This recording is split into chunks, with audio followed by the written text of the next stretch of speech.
Tērā tētahi hōtaka hō kei roto I te whare here wāhine o tautahi e whakamahi ana I te ahurea Māori ki te whakaauraki I ngā mauhere.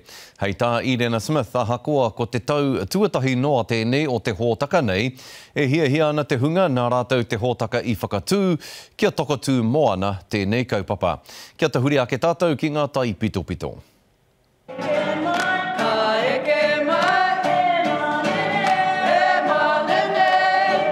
E whakaatu nei ngā akoranga he taonga no ngā tipuna hei tiki mo o rātou māhuna.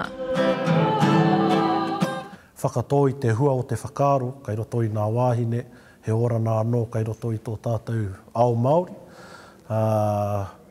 Mai roto I ngā pūrākau, ngā hītori o tō mātou ao tātou tipuna.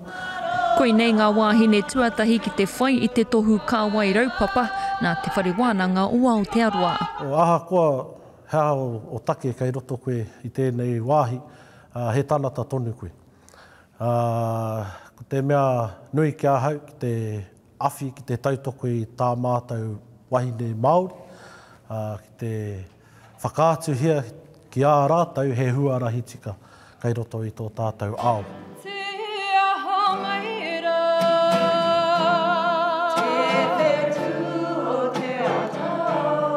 He kaupapa ko whakakaha anō I te hononga a tētahi o ngā wahine ki tōna ao Māori. E oranga mō taku wairua.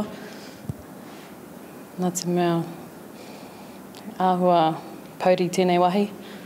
He tauira ia o te kura kaupapa Māori, engari ka ngaro haere tana ao. Ka mutu ko te whare here te mutunga mai. It's helped a lot.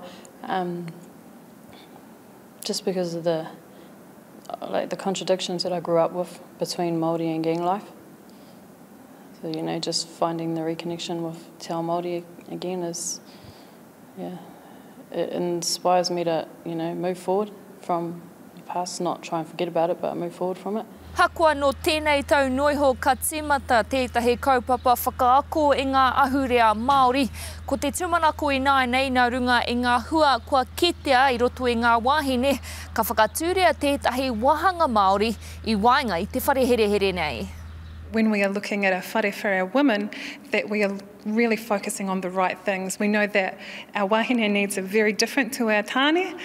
There are some beautiful intricacies that marry up there, but also looking at what are those specific needs of our women that need to be addressed if we were to be successful in introducing a kaupapa Māori unit within the site.